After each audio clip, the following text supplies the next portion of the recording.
What was the hardest part of adopting your child? When my husband and I walked into that courtroom, we thought it was finally over. After 2 years of home studies, we were minutes away from making Elijah officially ours. Then his birth mother stumbled through the door. She wasn't supposed to be there. She'd signed away her rights 8 months ago, disappeared back into whatever chaos had taken her before. But there she was, thin as a rail, eyes wild, clutching a manila envelope. "I changed my mind," she announced to the entire courtroom. My heart stopped. Elijah, just 4 years old, looked up from his coloring book and whispered, "Mama!" I didn't know which of us he meant. The judge called an immediate recess. Our lawyer explained the impossible. She'd found a loophole. Because the final paperwork hadn't been signed, she could petition to revoke consent. The process would start over. Months, maybe years of fighting. But she's been gone, my husband said, voice breaking. She hasn't called once. He doesn't even remember her. That wasn't entirely true. Elijah had nightmares about the apartment where they'd found him, alone, unfed for days, playing beside his mother's unconscious body. For months after placement, he hoarded food under his bed. The judge gave us 2 weeks while he reviewed the petition. 2 weeks of hell. We couldn't tell Elijah what was happening. Every bedtime story, every kiss goodnight might be our last. Our lawyer called on day 12. She wants to meet. Just you two and her.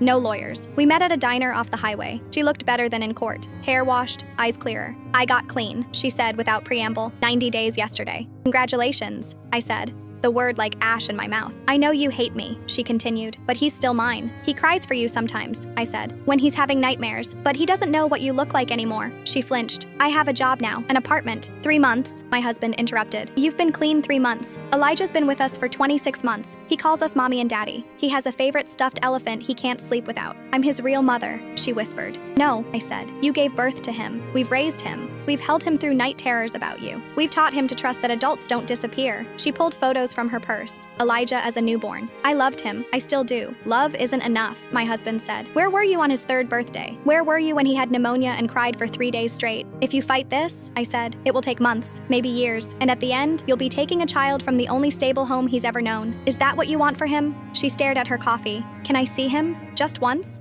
The meeting happened at our house. We told Elijah his first mommy wanted to say hello. He hid behind my legs until she pulled out a small toy truck. "I remember you liked trucks," she said. They played for 20 minutes. When it was time to leave, she hugged him quickly and whispered something in his ear. In the car afterward, she signed the papers, making our adoption final. "He deserves better than what I gave him," she said. "But I want to send birthday cards. Maybe see him sometimes." As she got out of the car, she turned back. "What did he name it?" "The Truck."